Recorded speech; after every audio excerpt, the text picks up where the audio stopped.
ಆಸ್ತಿಗಾಗಿ ಅಪ್ಪನನ್ನ ಬರ್ಬರವಾಗಿ ಕೊಲೆ ಮಾಡಿದ ಮಗ.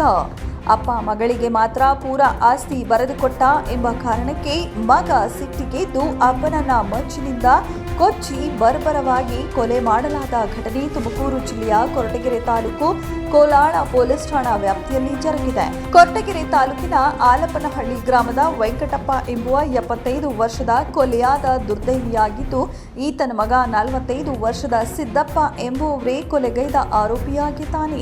ಕೊಲೆಗೀಡಾದ ವೆಂಕಟಪ್ಪ 3.5 ಎಕರೆ ಇದ್ದ ಆಸ್ತಿಯನ್ನ ಪೂರ ತನ್ನ ಮಗಳ ಹೆಸರಿಗೆ ಬರೆದಿದ್ದಲ್ಲದೆ ಮತ್ತೊಂದು ಕಡೆ ಜಮೀನು ಮಾರಿದ 25 ಲಕ್ಷ ಹಣವನ್ನ ಸಹ ಮಗಳಿಗೆ ನೀಡಿದ ಪರಿಣಾಮ ಸಿಟ್ಟಿಗೆದ್ದ ಮಗ ಸಿದ್ದಪ್ಪ ಬೇಸರಗೊಂಡು ಕೊಲೆ ಮಾಡಿದ್ದಾನೆ.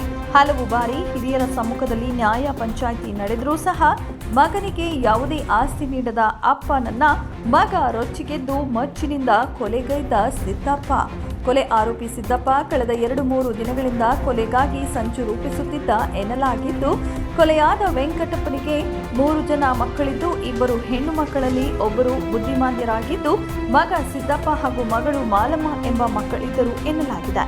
ಯಾರಿಗೂ ತಿಳಿಯದ ರೀತಿಯಲ್ಲಿ ಬಂದ ಸಿದ್ದಪ್ಪ ಏಕಾಏಕಿ ಅಪ್ಪನ ತಲೆಗೆ ಮಚ್ಚಿನಿಂದ ಬರ್ಬರವಾಗಿ 4-5 ಬಾರಿ ಕೊಚ್ಚಿ ಕೊಲೆಗೈದಿದ್ದಾನೆ.